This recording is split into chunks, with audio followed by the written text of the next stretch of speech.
Hi welcome to the series of mobile video editing. ఈరోజు మనం music ఎలా add చేయాలో చూద్దాం. ఇక్కడ మ్యూజిక్ సింబల్ ఉందా, దాని మీద క్లిక్ చేస్తే మనకు 4 ఆప్షన్స్ ఉంటాయి. Music, AI speech, effects, record. ఇలా మనం మ్యూజిక్ మీద సింబల్కి వెళ్తే ఇన్షార్ట్లో ప్రొవైడ్ చేసిన మ్యూజిక్స్ ఒకటే ఇక్కడ కనిపిస్తాయి ఫీచర్లో. దానిలో మనం ఈ సాంగ్స్ అనేవి డౌన్లోడ్ చేసుకోవాలి. డౌన్లోడ్ చేసుకొని దాని మీద క్లిక్ చేస్తే మనకు ప్లస్ సింబల్ అనేది కనిపిస్తుంది పక్కన పింక్ కలర్లో. దాని మీద క్లిక్ చేస్తే ఆడియో అనేది వీడియోకి అటాచ్ అయిపోతుంది. ఇక్కడ ఎడిట్ వాల్యూమ్ స్ప్లిట్ అని దాని మీద వాల్యూమ్ మీద క్లిక్ చేస్తే మనం మ్యూజిక్ వాల్యూమ్ ఎక్కువ కావాలా తక్కువ కావాలా అనేది ఇక్కడ కనిపిస్తుంది.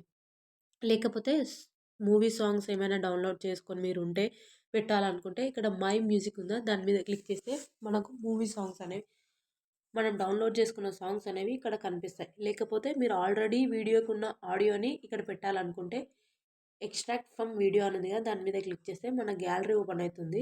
అందులో ఉన్న వీడియోస్ అన్నీ ఓపెన్ అవుతాయి. దాని మీద క్లిక్ చేస్తే ఆడియో అనేది ఆటోమేటిక్గా అటాచ్ అయిపోతుంది. లేకపోతే ఎఫెక్ట్స్, మీకు ఏమైనా 1, 2, 3 కౌంట్ లాంటివి, జిప్పర్ సౌండ్ కానీ, ఫైర్ క్రాకర్స్ కానీ అలా ఏమైనా సౌండ్ కావాలంటే ఎఫెక్ట్స్లో పోవాలి. రికార్డ్ అంటే మనం వాయిస్ ఓవర్ ఇవ్వడానికి. ఏఐ స్పీచ్ అంటే ఇక్కడ మనం టైప్ చేయాలి. ఏఐ అనేది ఏం స్పీచ్ ఇవ్వాలి, మనం మాట్లాడకుండా ఏఐతో స్పీచ్ ఇచ్చడానికి ఇదనమాట. ఇక్కడ స్టార్ట్ సింబల్ కొడితే ఆటోమేటిక్గా స్టార్ట్ అయిపోతుంది. మిగతావన్నీ ప్రీమియం ఉంటాయి.